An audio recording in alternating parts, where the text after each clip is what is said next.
Hey everybody, this is Josh McKinney, and I just want to welcome you to episode 151 of the I Suck at Jiu-Jitsu show. So today I have a fun one for you guys. This is really a mindset-heavy episode. We are going to be interviewing one of the up-and-coming brown belts, one of the best brown belts right now, in my opinion, when it comes to Jiu-Jitsu competition, and that is Mahmoud Jabr. He is better known as Mock. He is from Milwaukee. We talk about, I told you guys last week, he is the fourth part of the Chicago Takeover of the I Suck at Jiu-Jitsu show, even though technically he's not from Chicago. He's not in Chicago. He's an hour and a half away. We'll give it, come on, you got to give me that. But he was the fourth of 4 interviews in 24 hours that we did while we were in Chicago. And man, it was really cool because in this interview, I am dead tired. And I told Mock right before the interview started, hey, I've done three interviews in the last 20 hours. I need you to bring some energy for me, buddy. And sure enough, he brought the energy. He brought the energy you guys would hope to get from an episode of the I Suck at Jiu-Jitsu show. And there are a few things in this episode that I think are really noteworthy. But the truth is, towards the end, we start talking about this idea of being great, and the way that it is worded, the way that it is sold to me by Mock is, well, it's one of the best mindsets I've ever heard. And I think you guys are really going to enjoy this one. And I think you guys will get to just enjoy hearing from Mock. He's a very interesting person, a very cool kid. And so, yeah, let's not dilly-dally. Let's get right into this episode. Let's conclude the Chicago Takeover of the I Suck at Jiu-Jitsu show with this interview coming up.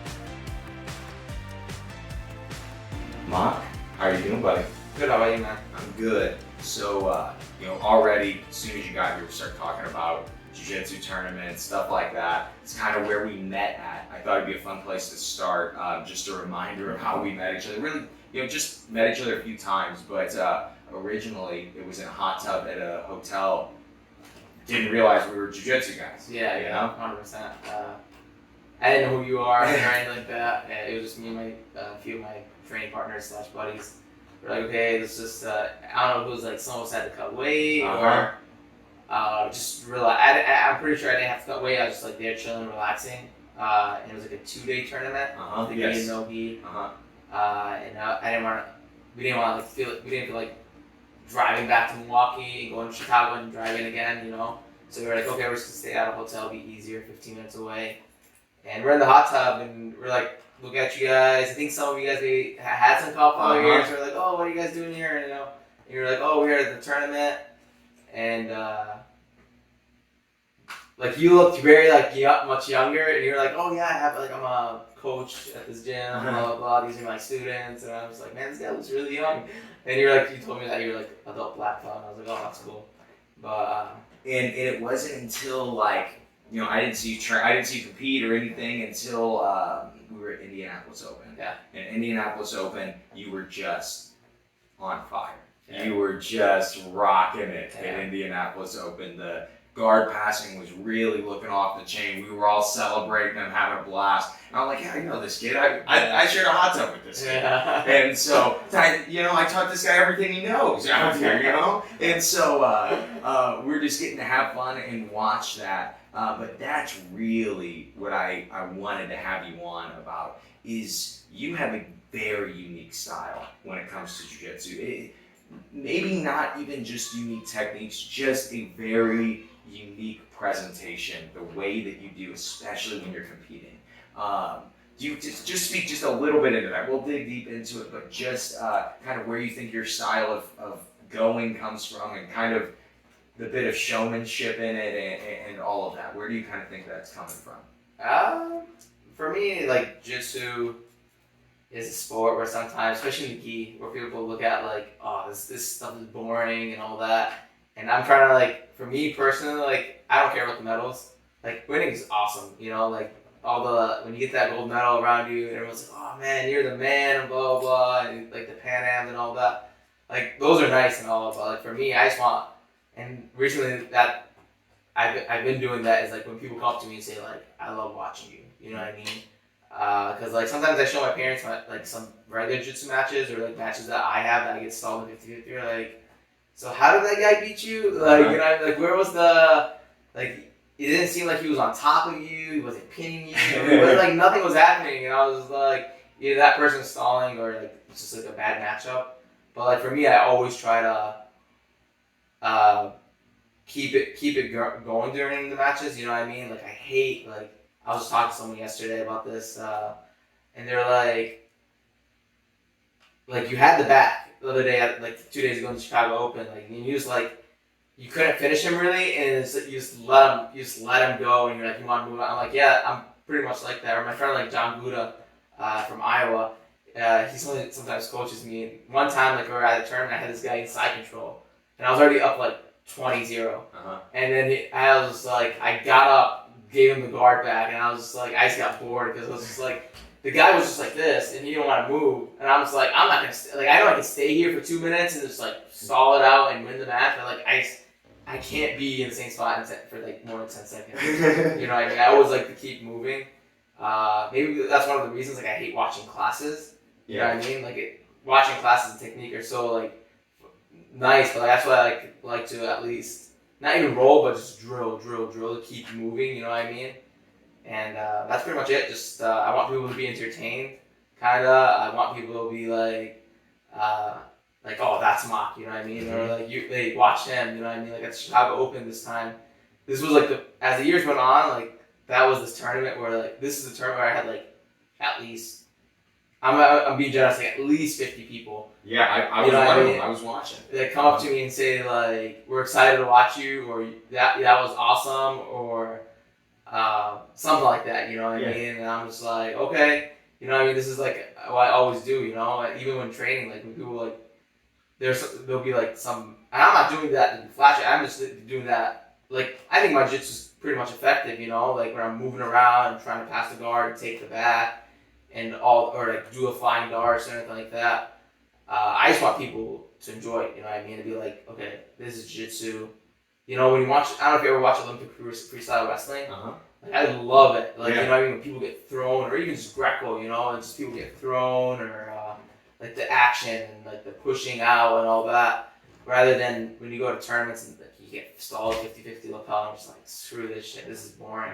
And I feel like the sport eventually will go into the right, like it's gonna become like, no offense, but to like a sport like taekwondo or karate where they became more soft and do more of it just like a point thing. Yeah. Rather than I do hate no time limit some only, but like I feel like matches should have points, but it has to be more effective. Like, you know what I mean? In wrestling, if you get pushed out of bounds, you get a point, you know what I mean? And that encourages like the guy to keep moving, you know what I mean? If they feel like you're stalling, you know what I mean? And then that's how I think jiu-jitsu should be. Like, if you're in 50-50 lapel, like this is stupid right here. Like, you know, if you're not like trying to, if you've been in here for a whole minute and you haven't like advanced to a pass or swept or tried for a submission, a legit submission, I think you should stand up and get after it again and let the guy do it all over again if you can, you know? But it's I know I'm like all over the place right now, but I think that's the main thing is just like to people be entertained. You know what I mean? Yeah. Like and I think you do. I think you're doing a good job of it. You know, and it's starting to kind of pay off a little more. You're getting on some bigger shows. You're beating some bigger names. So how is that feeling? Kind of where you're at. How are you feeling with how you've been performing lately? I feel, you know, I'm hard on myself, you know what I mean? I always like this, like, it's crazy, man, just because of how we're talking right now. And I was just like, I think I was reading something or listening to something saying like, it's such a bad mindset to strive for perfection, you know what I mean? Because perfection, there's like, it's not a real thing, you know what I mean? Like, you're always going to have mistakes, you're always going to, you know. So recently, like, after this tournament, I wasn't really happy about my performance, even though everyone said I did awesome.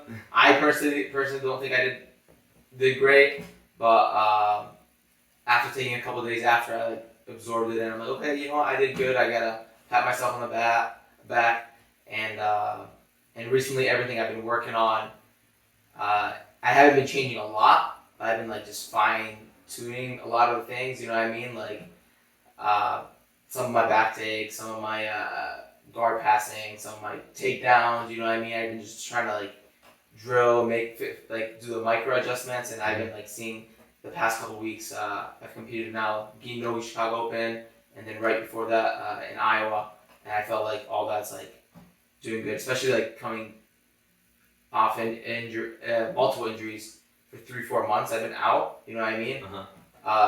So to be back after that is just like, you know, a good feeling. You know what I mean? No doubt. Yeah. So you said something earlier, how you don't love sitting in class, you don't love watching technique. How do you like learning jiu-jitsu? Well, what sucks about it is that there's no getting around it. You need to watch something to learn it, you know what I mean? So like when I'm watching my coach or watching an instructional, you have to learn the technique, you know what I mean? That's why I can never watch an instructional at home. I can never do it. I have one of my good training partners, Matt Miga. He me and him watch together and then break it up, and then we go drill it. You know what I mean? Like we'll watch 10 minutes, we'll discuss, we'll drill, and then we'll go back and watch 10 minutes or whatever. You know what I mean? And it'll keep us both in check. You know what I mean? I can't just like sit at home. Maybe if I'm eating breakfast, you know what I mean? Yeah. Like I can be like eating breakfast and I can watch 15-20 minutes. But for people to say like they'll just sit down and just watch technique, like the John Danaher, or like I know some other people that do that. I can't do that. Yeah, you know what I mean. So I like to discuss techniques. Like the other day, I was like drilling with a buddy of mine, Sebastian Serpra. He's one of the best right now, in my opinion. You introduced me to him, right? Did I? He's a light feather dude. Yep. Yeah. Oh Yeah. Yeah, man, he's a beast, man. And like we actually faced each other. Met each other by facing each other, and then after that we became like cool as the months went on. But the day before the Chicago Open, we were just like putting ourselves in positions and discussing about it, and like, what do you do? What did I do? And I learned so much like that. You know what I mean? Rather than like, here, do a bolo. Yeah. You know what I mean? It's like, okay, you know the bolo, but like, what if this person does that? What if this person does that? And that's how you really learn, is from that. You know what I mean? That's why like I love rolling, because especially rolling with like white and blue belts. No offense to them, but like, you can kind of like drill and not need to go hard. But like I'm not saying like you still gotta put the pace on, but you still gotta work on your cardio. You want to still work on like try to submit them and all that. But you can also work on your techniques, and then not worry about getting hurt. And at the same time, like have that drilling mindset of like, okay, it didn't work here. You know what I mean? Rather than going against a black belt, you're trying to do your moves and they're shutting you down. So you're like, oh, screw! I don't want this guy to beat me. So I have to pull my best moves. You know what I mean? So we call that live drilling. That's the same. Like you go with somebody you can beat up, and then you drill on them. They're going live, but you are drilling whatever technique you need to hit. So just like going back and forth, and just like, here, put me in 50-50. I want to see what you're gonna do getting on top, and I want to see what I can react to on my body, and vice versa. You know what I mean? Or like saying like, here, if I am in this bolo position, I want to see what you're gonna do to defend this. You know what I mean? Rather than just do the move and all that. You know, that's how I think I learn best. And it's so hard. It's so hard, man, because like jiu-jitsu is such a tricky sport where you have times where like, you feel like you're not getting better at all. Yeah, like you're just like you take weeks and months. I was talking to one of my friends. He's like, man, like I've been feeling like shit, and I was just like, you know what? Like I've had those times where like I feel like shit, and I go to a tournament, and then I just like mop the like I just do amazing. Like I just like everything starts to keep clicking in during the tournament, and I feel like during training, like you're supposed to feel like not like what's it called, good all the time. Yeah. There was like I like to read and listen to. I try to dig deep, like the best athletes in the world, not even just present, like a long time ago, like 100 years ago, like Olympic athletes and all that, and see their mindset. And there was an Olympic athlete that said like, you gotta know the 30-30-30 rule or something like that. Like, you know, the 1/3, 1/3, 1/3 rule, where like 1/3 of the time you're gonna feel amazing, and 1/3 you're gonna feel like so-so, and 1/3 you feel crappy. Mm-hmm. And if you're in that range, you're actually doing really good. So like after that clicked in, I'm like, okay. So if one day I feel like I get my ass beat, and one day like I feel like okay, and one day I feel good, that's already half the week, you know, of training. So I'm on that right track. You know what I mean? Yeah. So that's how I look at it right now. Or and another thing is like thinking about like the little achievements. Like people going into that perfection thing. Like people expect so much to get done. Mm-hmm. You know, they were like you learned one good detail in that session, like that can change your whole game. Be happy about that, you know what I mean? Like, you're not gonna learn 10 good things every session, you know what I mean? Or like, let's say you submitted one guy that you've been trying to submit him like forever, and then now you're like, you know what, but I didn't submit him 2 times. Yeah. It's like, shut up, dude, like you already did something good, you know what I mean? It's like, that's just an example, or like passes guard, or not get submitted, you know what I mean? Mm-hmm. Just taking the little battles and accepting them as they are, rather than like, always trying to be greedy, you know what I mean? Yeah. It's like I took double gold this past weekend, you know what I mean? I didn't do the absolutes because I wanted to sit out or I got hurt, you know what I mean? I'm like, oh man, I should have done the absolute. I got another medal, you know what I mean? I was like, you know what? Like, why am I not happy that I got already 2 gold medals, you know what I mean? So it's like things like that. I know I'm going all over the place again. No, that's perfect. And so there's a lot of really good things to unpack on that. But let's say just your weekly schedule. What is your weekly training schedule when you're healthy usually look like? It's very different every week. I'm a nurse. You know what I mean? So I work like 30, sometimes 30 plus hours a week every week. So and the days like vary depending if I have a tournament that week or I have to rack up and I'm like, I pick my schedule during my job, so that's what's really nice about my job. Like I can work 6 days in a row and then not show up for like 10 days, you know what I mean? And then have to go to a tournament or a trip or anything like that.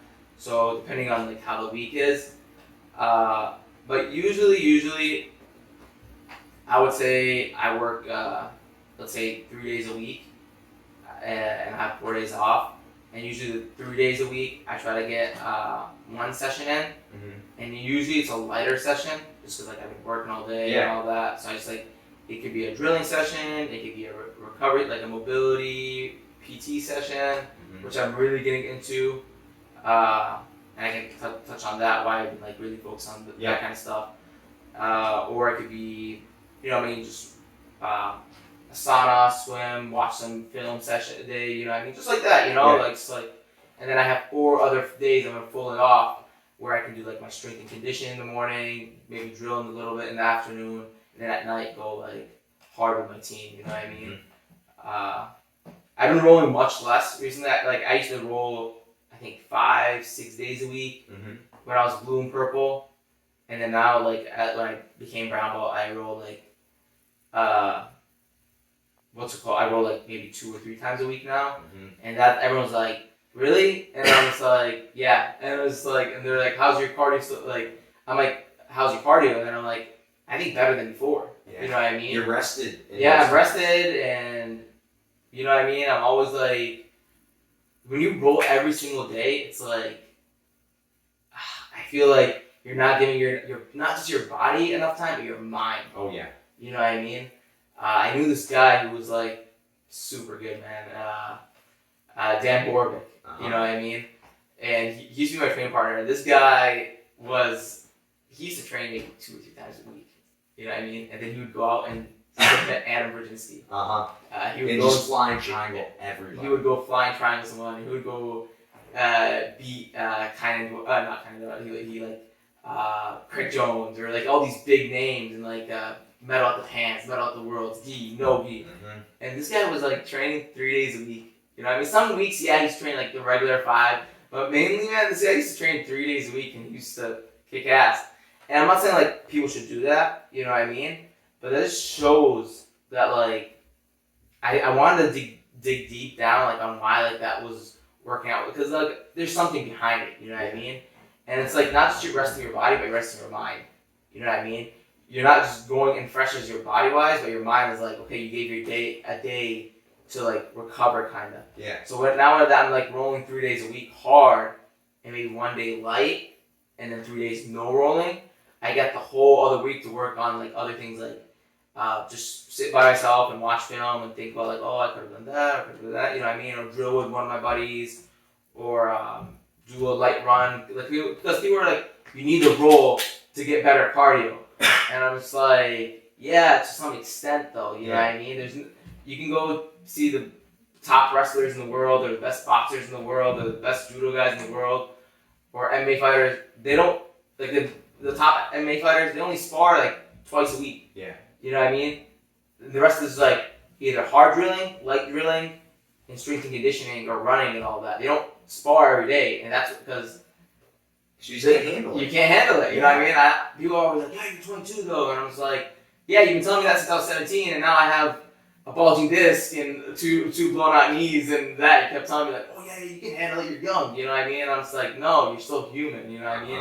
I'm not on any special supplements. I barely take whey protein, you know what I mean? So I'm just like, nothing wrong with supplements and nothing wrong with taking steroids if the sport allows it and you're honest about it, not lying to people, saying like, that's what my biggest problem with steroids is lying to people that you're not on it. Oh yeah. I don't care if you tell me, if you're on a sport that doesn't test and you're telling people that that you're on it, then you know, and you want to do the risks, then yeah, you know. But if you're lying, saying, "Oh, I'm not on it," then you're giving this false hope to not just the people around you, but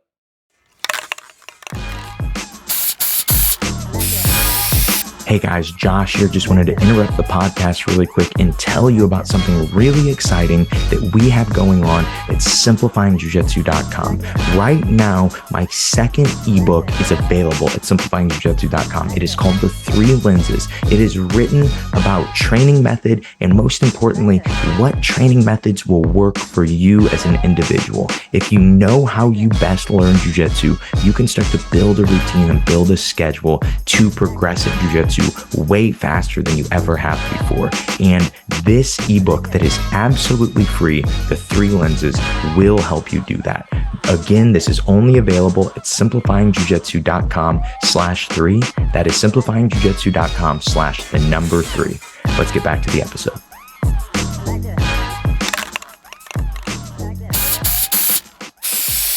But yes, I totally agree that it is, if people want to take steroids in jiu-jitsu, not a huge deal. But it is so annoying. It's so frustrating when you have these guys that are on everything. You know, as we say, they're on everything but roller skates. And they tell you, well, you should be training 3 times a day. You got to be training hard 3 times a day. That's the only way to be a world champion. And when you do that, you know, you started jiu-jitsu young. I started jiu-jitsu young. For young kids like us, growing up in this world of jiu-jitsu, it's discouraging because you're like, hey, I can't do that. I can't physically. I cannot make it. I can't get through. You know. Do you kind of? You don't really take any kind of supplements besides like whey protein, anything like that? Protein powder, and which I don't see as a supplement, but I see as like food. Yeah. You know? Like, and I don't take it every day. I take it like when I'm, you know, you're on the go. You need your protein, you know, because you have, you know, nutrition is a big part of. That's why people are on steroids, because like they're not even sleeping right, they're partying, and they're eating like pieces of shit, and then they're like, you know what, I need steroids. You know what I mean? It's like, no, you're not doing anything right before that. Before you know what I mean? Educate yourself first before you start, like, you know, and then. But I take like some creatine. And yeah, I stopped taking like any omegas. I remember when I pulled my hamstring, I was taking some like peptides, like supplement peptides, to help with like because I pulled a muscle, and it helps with like muscle rebuilding and all that, and help with speeding up the healing process, kind of. But nothing really like that. That's all I can think of. You know, creatine, protein. What is your... Not even electrolytes. I'm like, you can get, you know, like just salt and water, or, you know, pink salt and some water, or, you know, salt your food or fruit, you know what I mean? It's like, you don't even need, you know, it's like... So you eat pretty natural then? Yeah, that's another big, like, I can go into, like, Yeah, what do you eat? What do you kind of think? What are your thoughts on diet for jiu-jitsu especially? diet for jiu-jitsu is very tricky, you know what I mean? Because you don't want to eat too much because you're rolling around wrestling, and you don't want to. I know, like, some bigger guys, they can eat like a whole pound of steak and then they can go. Yeah. Or eat sushi and they can go, which is, that's like gut. But us, like, smaller people, we really can't do that. You know what I mean? Like, I don't think you can eat a big omelet and go train an hour later, right? No way. So, like, you have to understand, like, when do you eat, and everybody's body's different. So, like, the best thing to do is, I know I hate saying this, but experiment. Yeah, You know what I mean? yeah. See what works best with you. And recently, I've been like, man, I can't tell you, like, how many hours I've been spent on, like, just reading and researching on, like, nutrition and, you know, and all these other stuff, because I don't want to be that guy just, like, focusing on training, you know what I mean? But I want to, like, feel good overall when I go into training, and, like, do it for the long run, not for the short run, you know what I mean? I don't cut any weight, so, like, I weigh 175 pounds. I've been weighing like this for 2 years. Haven't went up, haven't went down. Sometimes, like, if I'm, like, on vacation, I can go up to 180, but you're just bloated from food and all that. And then if I have, like, a day before weigh-in, I'll go down to 170. And that's it. That's it. Like, and that's, like, by waking up, doing an hour workout, I'm already down at, like, 170. That's it. You know what I mean? So, and I'll go weigh in. But I don't cut any weight, you know what I mean?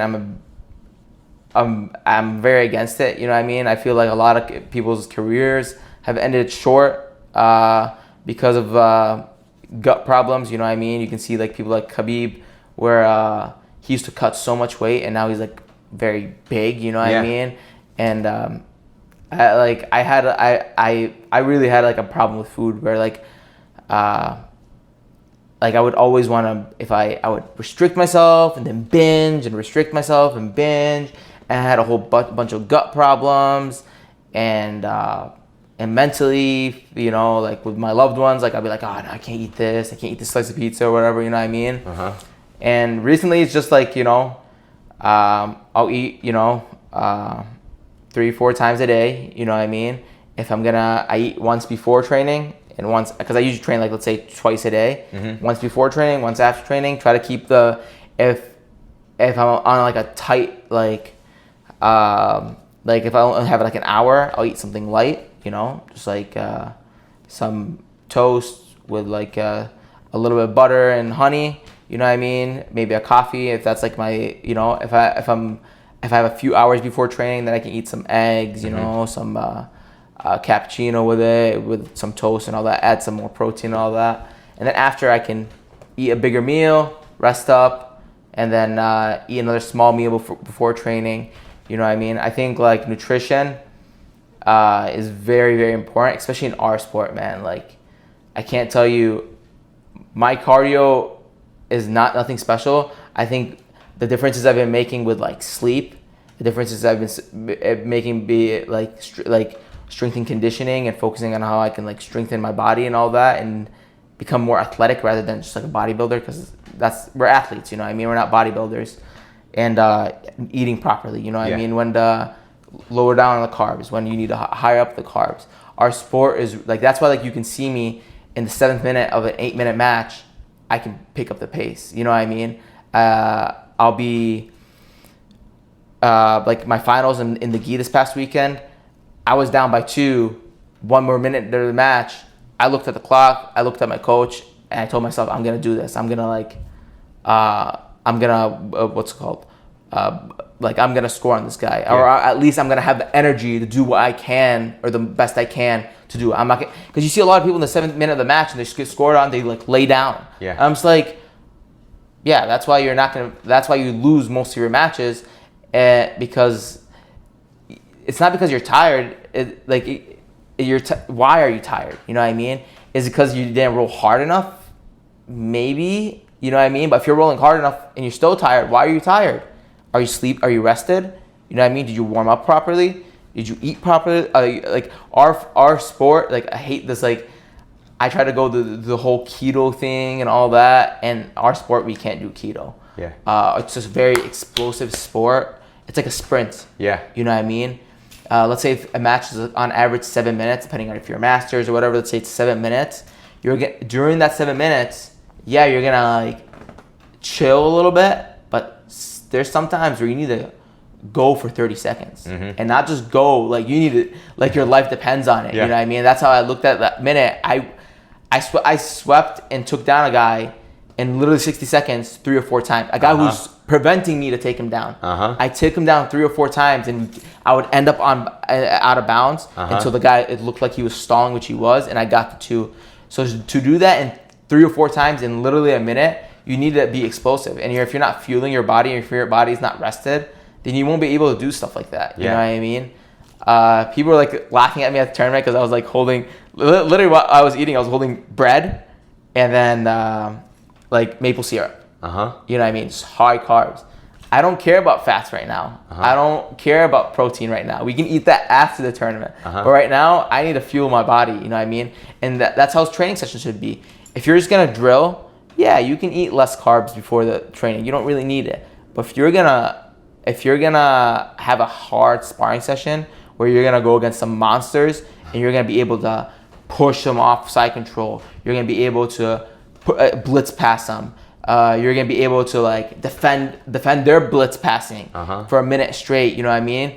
You're gonna need those carbs because that's when like the carbs start kicking in. It's like, you know, as an energy source. You know what I mean? That's why you see a lot of people gas out.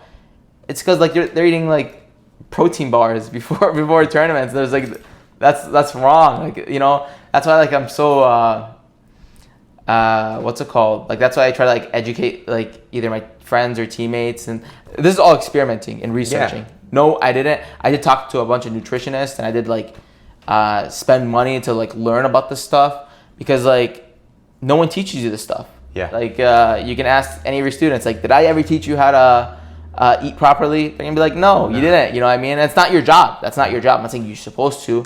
But me as like an athlete, I want, if I ever like have a teammate or a training partner or my little brother who wants to know how to eat properly, now I experimented on myself and I know how. And that has made the biggest difference, you know what I mean? I've been spending less time on the mats. And not because I don't want to, it's because like, I think that's going to take you so long. I know some people that train 4, 5, 6 hours a day and then they go on the mats in the competition, they get smoked. Yeah. You know what I mean? And yeah, they can know all the technique in the world, but you're competing. If you're not looking at like athleticism, nutrition, recovery, and then with your technique is gonna get thrown out of thrown into the garbage. And you've seen it, like Nicky Rod. Yeah. Like, you know what I mean? No offense to him, but like he'll even tell you this. Like now, of course, he's much better, but he was an athletic freak. He ate right. He had some technique. He worked hard, but he backed it up with recovery. You know what I mean? Because I bet you, with him, like he knows when he needs to rest. He knows when you know what I mean. He's not training 6, 7, 8 hours a day. I bet you, whatever, you know what I mean. And then he might be on the special supplements, but that's despite the point. You know what I mean. And I don't think he's on anything where like maybe if he needs to grow size, but that's not gonna help your technique. Yeah. That's gonna help you grow size. And if I'm a middleweight, you know what I mean, it doesn't matter. I think all the 4 people I faced this past weekend were stronger than me. Yeah. You know what I mean? And I didn't see that their strength really helped them that much. You know what I mean? Because you need a little bit of strength, you need a little bit of cardio, you need a little bit of technique, and a big thing is mentality. Yeah, that's actually what I wanted to ask you about next was, your let's not even go with your in the 7th minute going into the 8th minute mindset yet. Let's just go, you have a tournament coming up. What's your mindset look like 6 weeks out? You've got Chicago Open coming out. What are you thinking? What are you telling yourself about Chicago Open? How are you looking at it?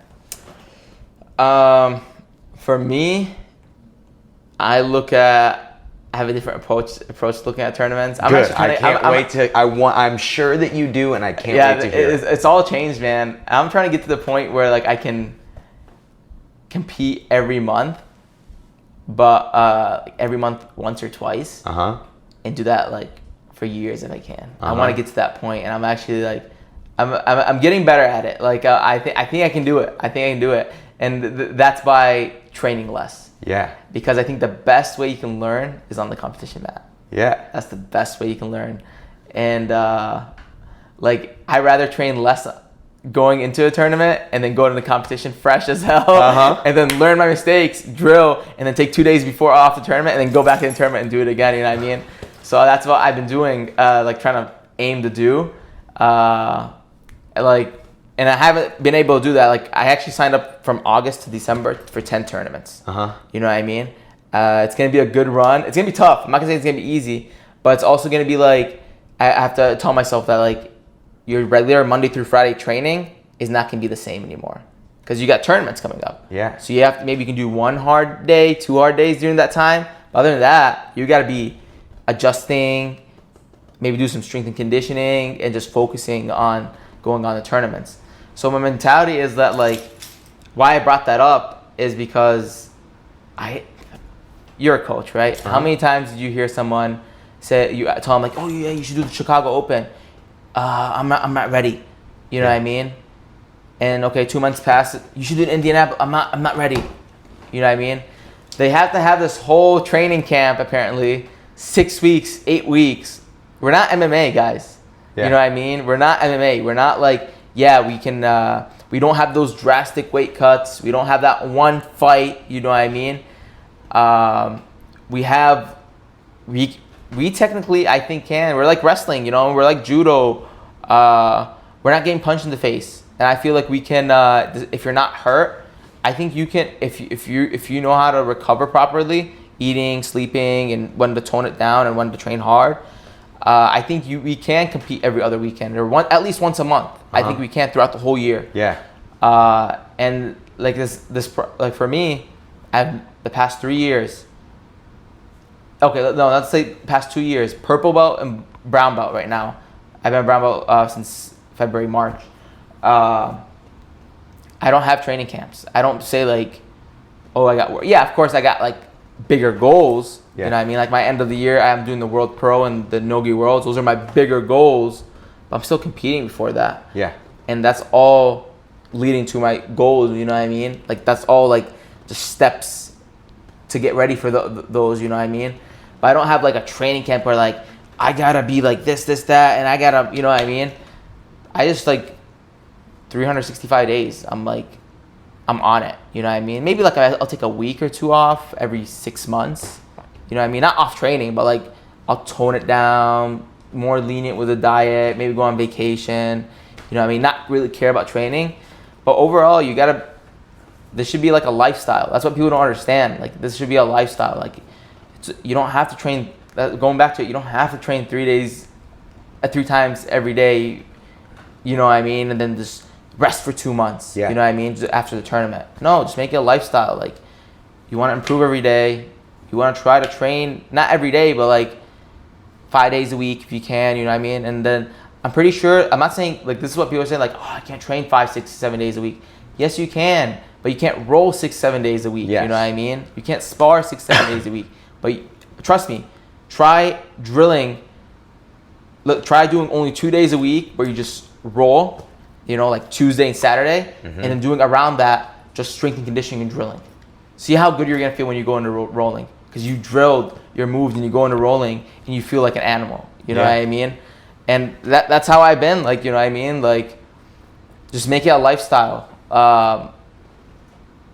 Like, you always want to be ready. You always want to look for self-improvement. You don't want to be so, like, I used to be so obsessed. Like, if I didn't do my 30-minute recovery yoga session, if I didn't do my 30-minute studying session, if I didn't drill for 2 hours, if I didn't roll, you're going to get burnt out. No one does that, you know what I mean? Just make spend 15 minutes of watching every day. Do that, like spend 15 minutes of watching matches every day. Do 5 minutes of stretching every day. Focus on your sleep, your nutrition, and go do like 1 day where you drill, 1 day when you roll, you know what I mean? And then on like your drilling days, do your strength and conditioning, because like you don't want to do your strength and conditioning during your during your rolling day, so you're not burnt out, already, or whatever, or know how to spread them out, or all that. Like, just make it like, for me, like, I'm always ready. Yeah. You know what I mean? If I'm not hurt, I'm ready. That's what I told everyone. I've never, like, so mentally, you're always, especially mentally. Yeah. That it took me a while to get to that, but mentally, I am always ready. If you tell me right now, like, if I get a call right now by, like, Flo, I don't think that's gonna happen. But like, hey, we got a Mika Galvao match. You don't even have to pay for my flight. I'm flying myself out there. I'm ready to beat him. You know what I mean? I'm serious. Like people like I am ready to beat whoever it is. Like, Andrew Tack beat me twice before. If they call me and tell me like, hey, you got a match with Andrew for who's number one, I don't care what the rule says. You know what I mean? Yeah. Yeah, I prefer like my points. Because I think sub only is retarded. Yeah. In my opinion, I think it's so stupid, and we all realize that. And I hope if we all like want to progress as a sport, and that's a topic I can get into. Like, I remember someone told me like,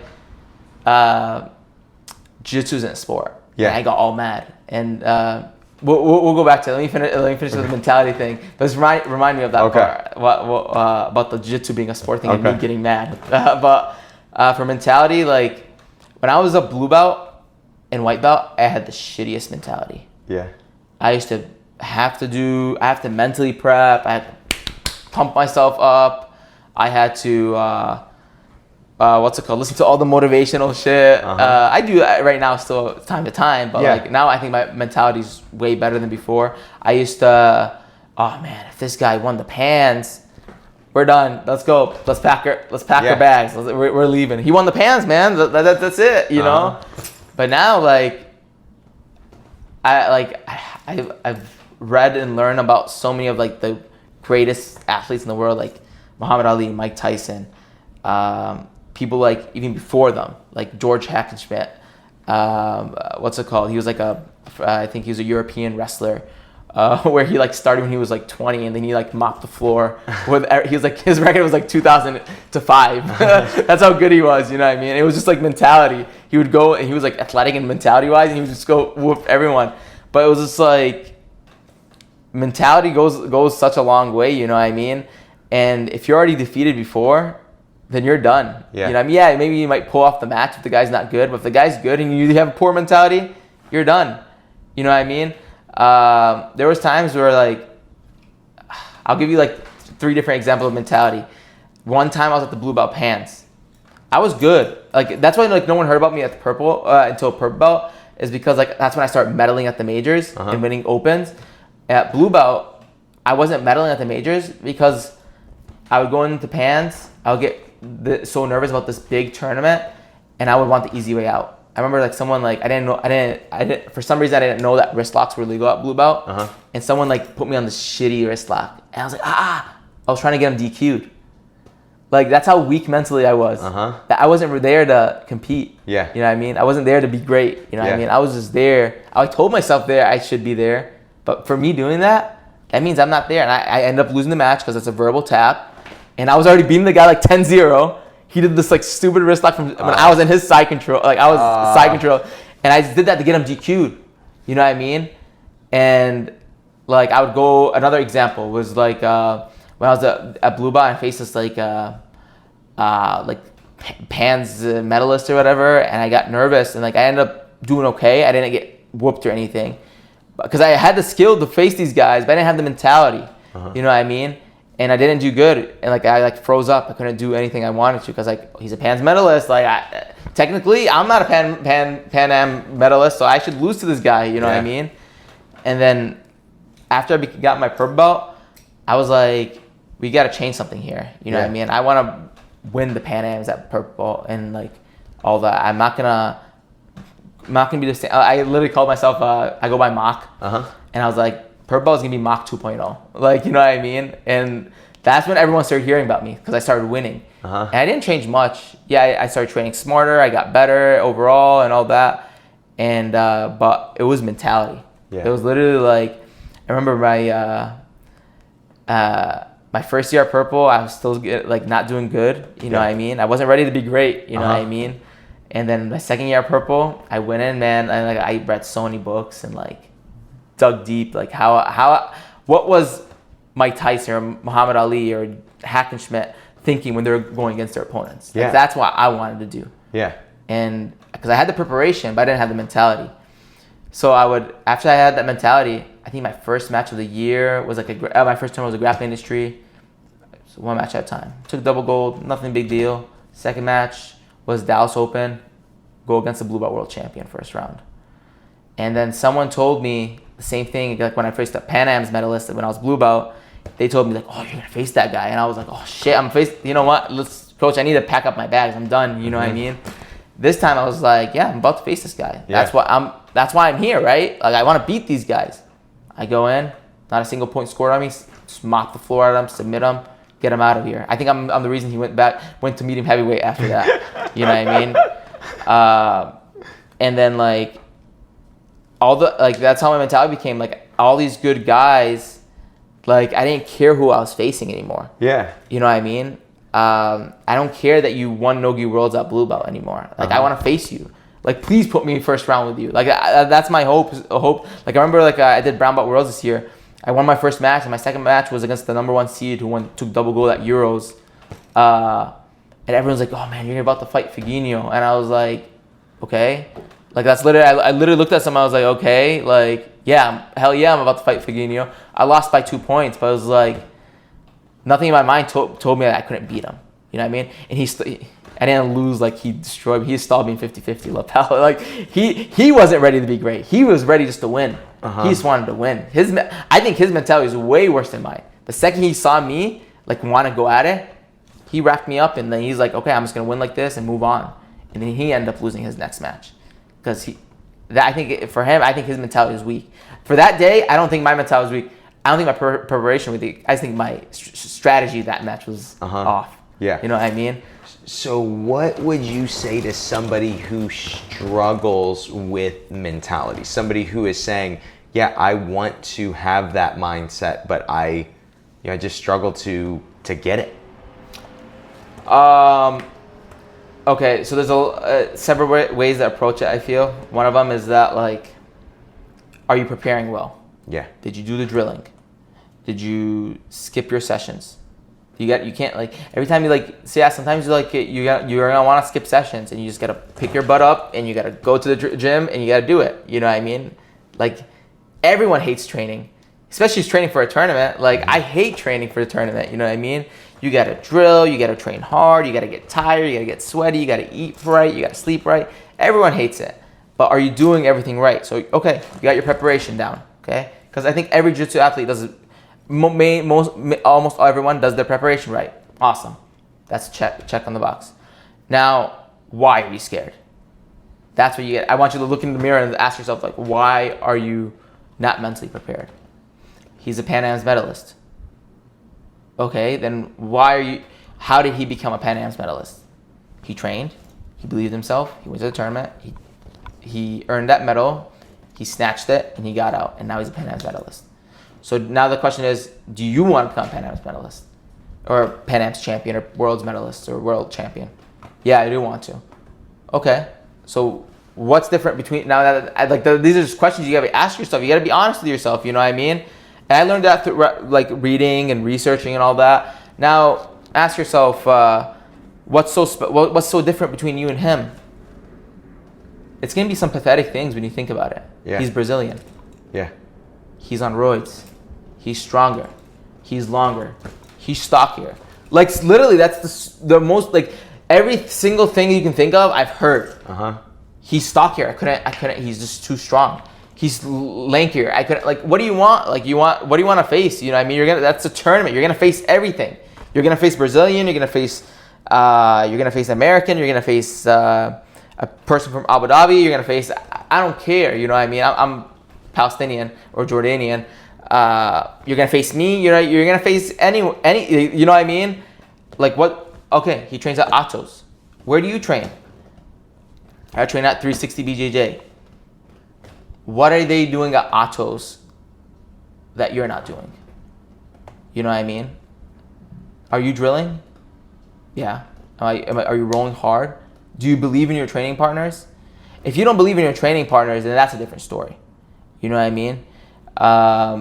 Then you need to change gyms, I think. And that's nothing wrong with that. You know what I mean? Like the greatest athletes like change coaches, gyms, and to strive for greatness. But like for me, like when I was white belt and I got my blue belt, I switched to a more competition gym. Nothing wrong with that. You know what I mean? And now, but after that, I didn't like need to go and train at Otto's to become a. I've beaten people from AOJ. I've beaten people from Otto's. I've beaten people from Checkmat. I've beaten all these big gyms. Now I tell you, that's just a name, man. Yeah. Like Gracie Baja. Nowadays, I have people come up to me and be like, oh man, I'm facing people from TAC team. And I'm like, oh my God, man. Like you guys just want to find every excuse to not believe in yourself. You know what I mean? You already did all the work. Now you got to ask yourself, like, why are you not believing in yourself? And if you're nervous, if you're just nervous, then that's fine. You know, as you compete more, you become less nervous. And even as you compete 100 times, you're still going to be nervous, but the other guys can still be nervous too. No one's never not nervous. Gordon Ryan going against Felipe Pena, I'm pretty sure he was nervous. He was confident in his ability, but he was still nervous. He still got his back taken twice before. There's still the possibility, right? It might be like 0.1% nowadays because he's so much better now, but there's still the possibility running through his head. I'm pretty sure I don't care who you're going to work with, what training you're going to do, that's still in your head, right? I got my back taken twice from Felipe Pena and I've lost twice from Felipe Pena. But now he's going to do all the preparation he did, and now he's going to ask himself the same questions. He's lankier, so he trained. I've been training way harder for him, and I think that he has. He kept stepping on the gas, and everyone let go of the gas, and that's why he got so much better. It's not because of the steroids. You know what I mean? Once again, I think the steroids for size is different. You know what I mean? Like just getting bigger. Now he's the size of Felipe Pena. You know what I mean? Plus Felipe Pena was on steroids, so it's like kind of like it doesn't matter at that point. You know what I mean? He asked himself, he beat me twice, but I've gotten better. Yeah. I've worked hard to get better for him not to be. I fixed my mistakes. Yeah. So you ask yourself those questions, like, why are you nervous? You know what I mean? Why are you not believing in yourself? And then the answers are very easy.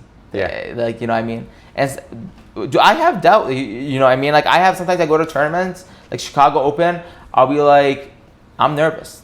Like the guy I faced in the finals in the gi, 2-time or 3-time Pan Am's medalist, I think silver medalist. So he's legit, you know what I mean? But I'm a medalist. I'm a Pan Am champion. I've medaled at the Worlds.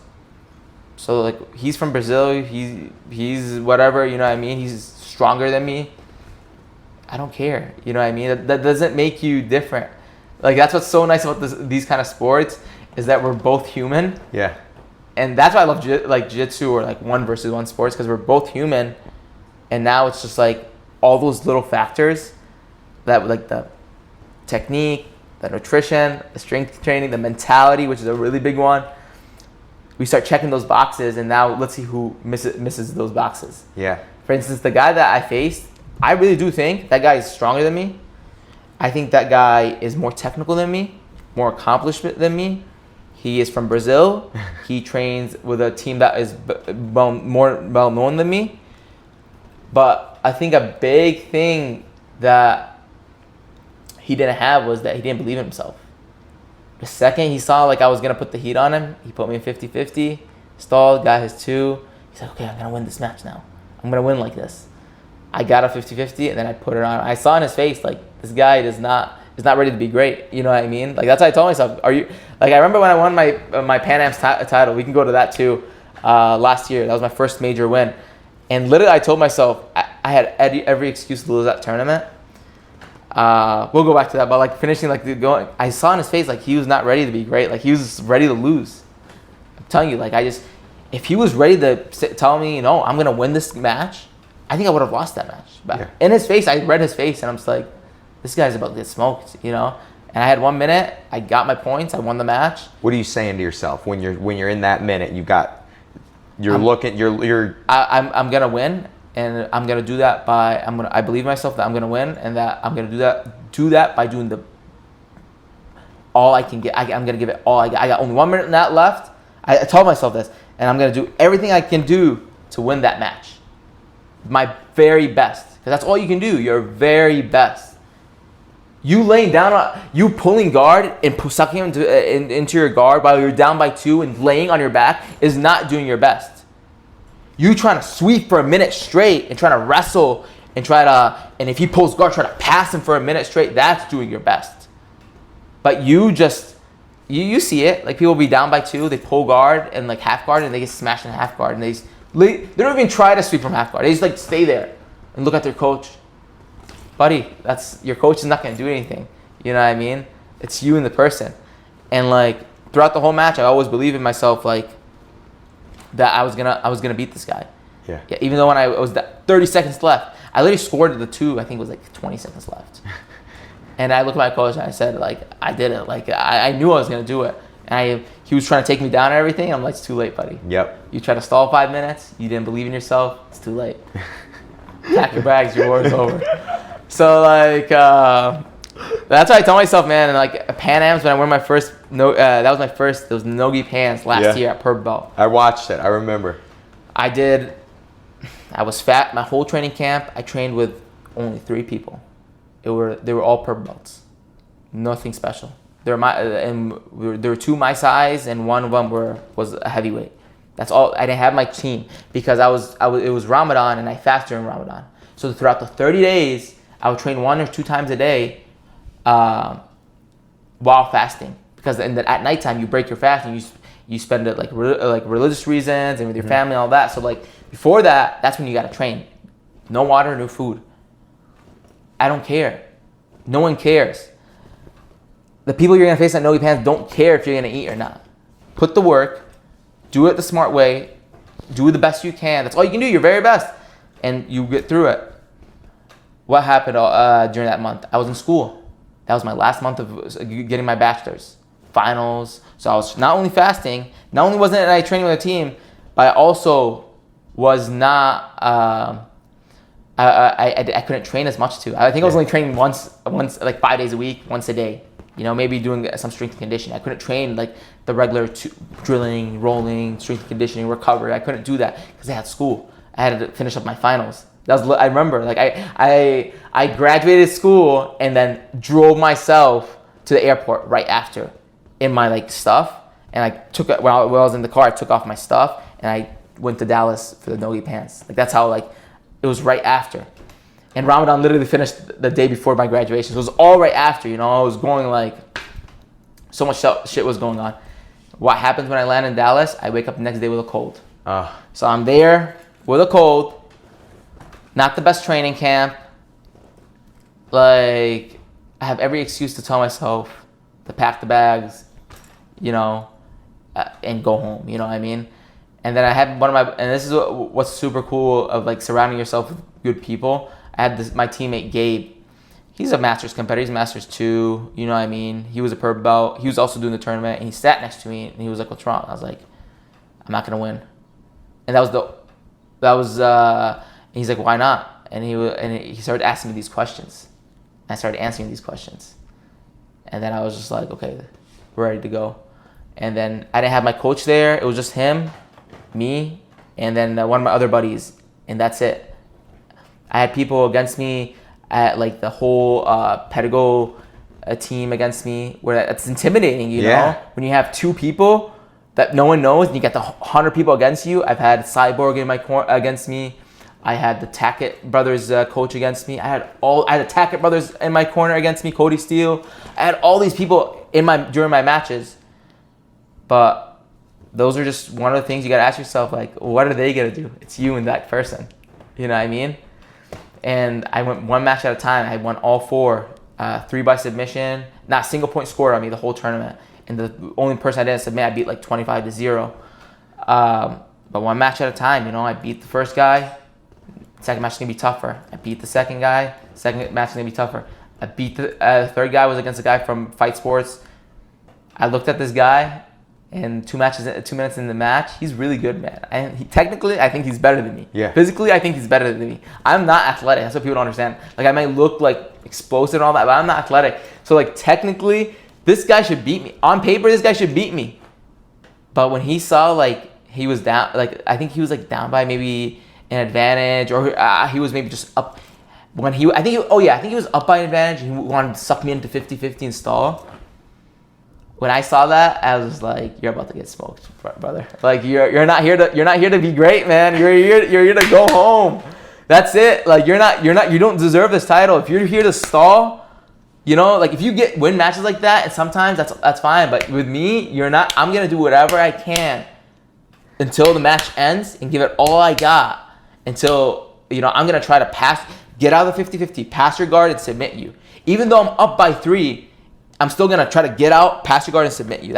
I'm there to be great, you know what I mean? I'm there to win, you know what I mean? I got sick. I took time from my family. I was going through school. I trained with no water and food for a whole month.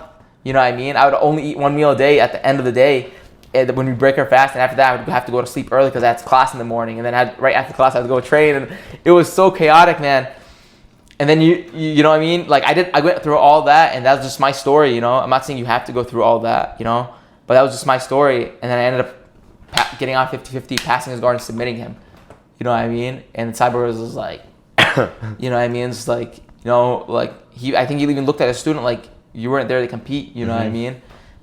Finals, I went against my friend Alejandro. I love that guy, but like we looked at each other, we're the best in this division, you know what I mean? So we're gonna need to go. It's the first time of us competing. He's really good. I'm really good too. Mm-hmm. By that point, I think he's accomplished more than me.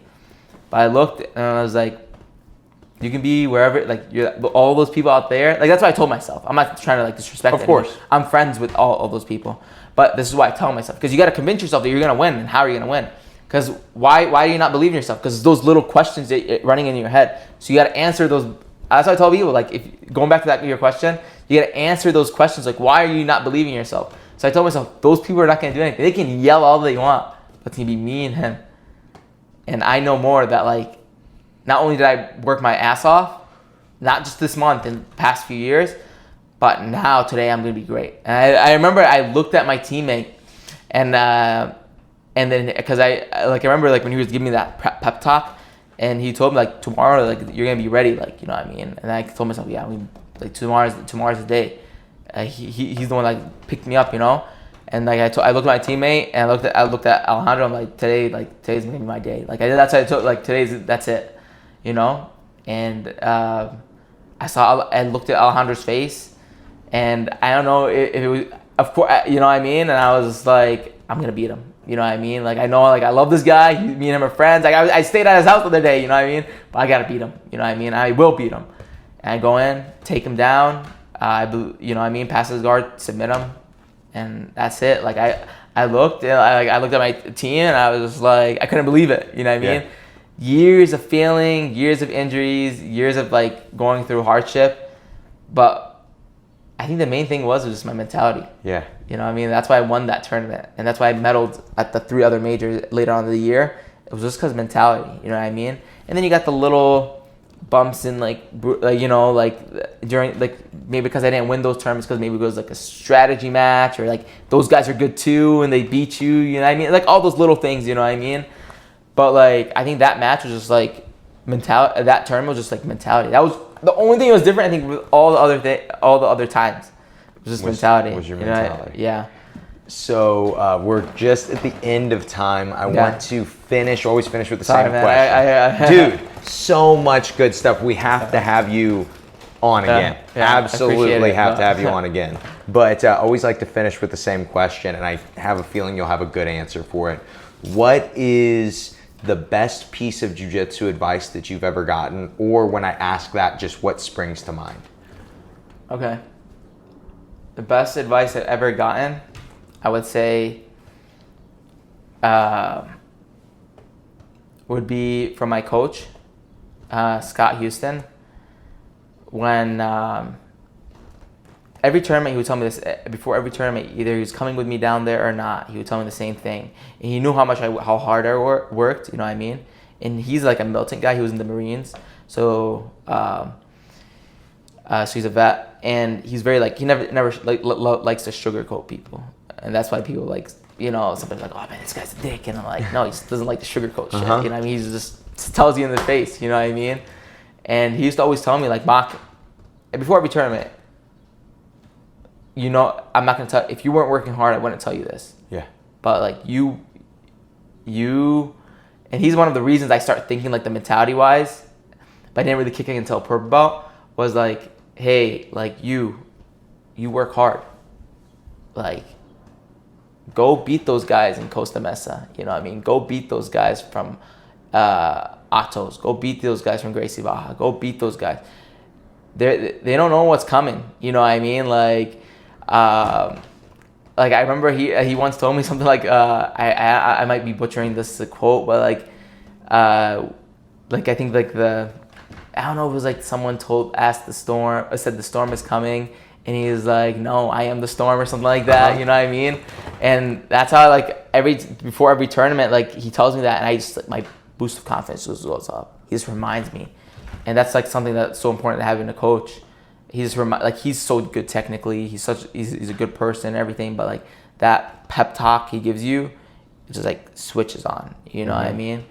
And as the years went on, I always believed that I started to understand that, like, he's telling me that because he actually believes in me. Yeah. He knows that I put into work. And if I have people believing in me, just one person, you know what I mean? That person holding the sign for you, you know what I mean? That's all I need. Because they're believing in you for a reason, you know? And I remember, like, one time, Nogi Worlds last year, I went against Andrew Tackett, and that's a big name. It was the semis of the Worlds.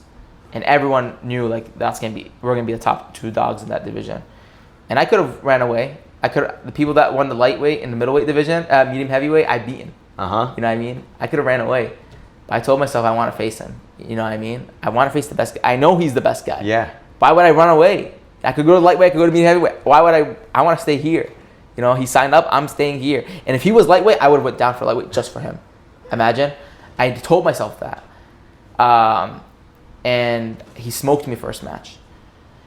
It was the semis. He went in. I wasn't believing in myself. That match was off.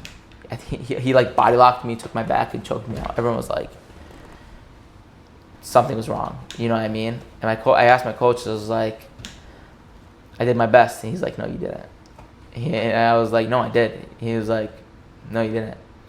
So I went. Hours went by. I signed up for the Absolute, and I was like, hey, coach, if I ever face him again, what would I change? He's like, just compete how you usually do, Mock. Just be Mock. That's it. Don't change anything. Just be you. He's like, if I ever corner you again against Andrew, all I'm gonna say during that match is be you. And I signed up in the Absolute first round. I get Andrew, and that's all he told me. He's like, be you. And it was a very controversial match, but the difference between the first one and the second one was just mentality.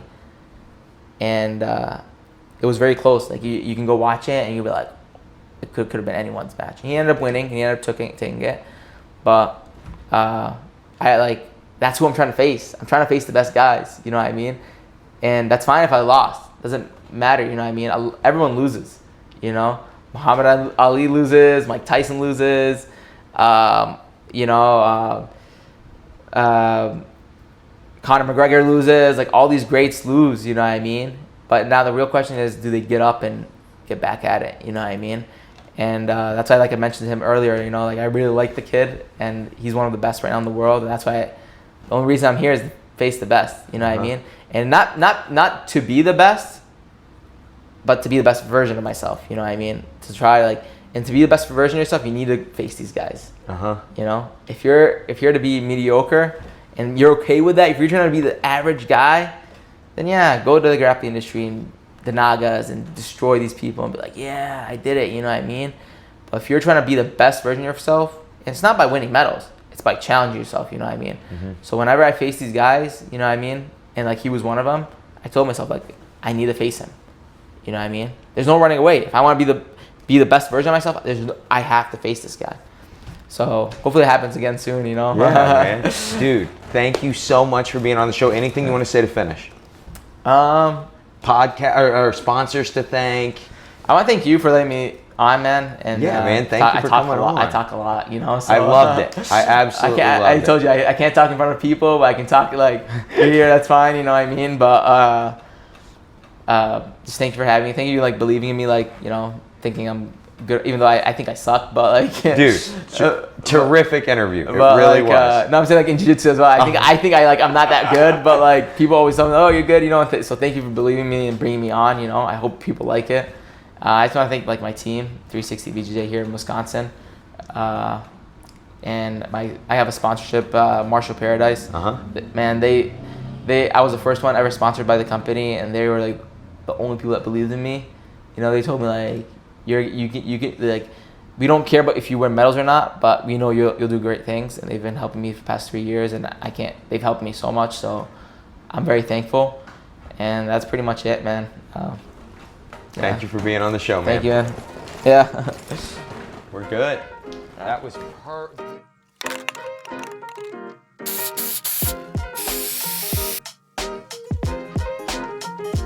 And that is the episode. Just want to give a special thanks on this one to producer Bryce Allen. I was saying guest producer for a while, but now just producer Bryce Allen for helping me get these 4 podcasts together. Actually, you probably don't even notice it on this, but mid podcast, we had some mic problems on this one, and we were able to kind of fix it, I think, but that would not have been possible. We wouldn't even have known that there was a problem with the mics if it wasn't for Bryce Allen of Allen Bros Jiu-Jitsu. And so just special thanks to Bryce Allen for taking care of us on the podcast. As this podcast grows, we will continue to thank him, because I think that he and I, in a few weeks, you guys are going to get to hear an episode that he and I recorded with Charles Harriott and Chris Payne. So Chris Payne's is coming on the podcast soon, and it's really good. It's almost, I dare say, special.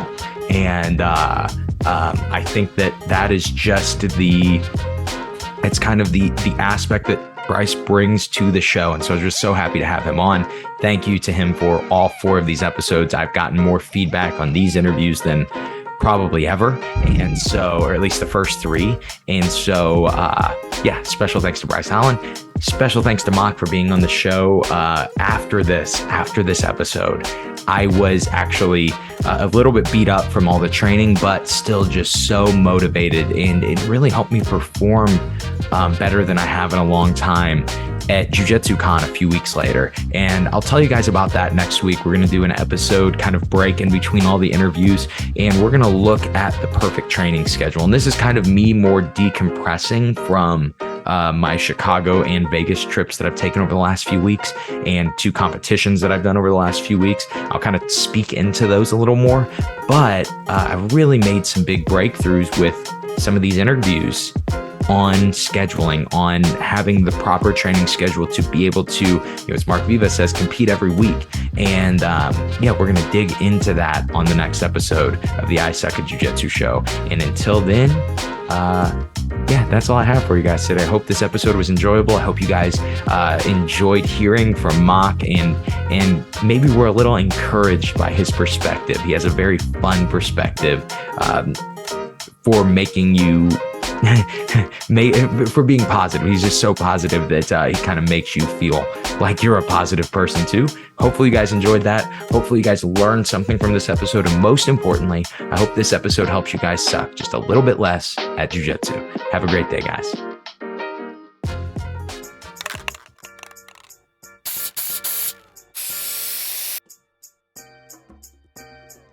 Hey guys, Josh here again. I noticed that the podcast is over, but you are still listening, so you might still be in search of some really good free content that the I Suck at Jiu-Jitsu show provides. So if that is the case, if you guys are looking for some solo episodes where you can learn more about efficiency and effectiveness in Jiu-Jitsu, I would highly recommend 2 episodes. The first is episode 111, and that is on blitzing. It's this idea of pacing that most people even black belts don't think about. And then episode 129 is on designated winner. It is this new training concept that we have been doing at my team. We've been talking about a lot on the I Suck at Jiu-Jitsu show. I've actually been traveling the country and teaching this training method. And so as we continue to grow the show, I think that is going to be the episode that I push most people to. It's episode 129, designated winner, learning to master the flow. This is kind of the missing piece between drilling and flowing and positional sparring. You kind of get to combine all three of those things with designated winner and get the effects of all three of those things with designated winner. Also, if you guys are interested, if you're looking for some more deep dives into specific things in jiu-jitsu, you can always go to simplifyingjujitsu.com, where I have all of my instructionals, all of my dad's instructionals, and actually a few from my coach Kyle Watson, my friend Nick Sanders, John Prine, really some amazing black belts instructing you at simplifyingjujitsu.com. Also at simplifyingjujitsu.com, I have a free ebook for you guys. It is called The Three Lenses. It is the three lenses that people look through to learn jiu-jitsu. Most of us only ever see or learn from one of the lenses. And simply by adding the extra perspective of the other two, you will triple how quickly you get good at jiu-jitsu, especially how well you understand jiu-jitsu. And that is what this free ebook really provides, is a very good way for you to understand the language, understand what's happening, understanding why you are getting better, or more importantly, why you're not getting better. And you can use this free ebook and it will help you diagram what you want to getting to the goals you want to get to. And so that is all I have for you guys. Make sure to check out Designated Winner. Make sure to check out everything that I have at simplifyingjujitsu.com, whether it is free or it is paid. You can also follow me on Instagram at the Josh McKinney. If you ever have any questions or comments, or you want to send a suggestion for a Suck Less Saturday episode, you can email me, Josh at simplifyingjujitsu.com. I read all those emails. Sometimes they get repetitive, so I combine 5 or 6 emails to be a Suck Less Saturday episode.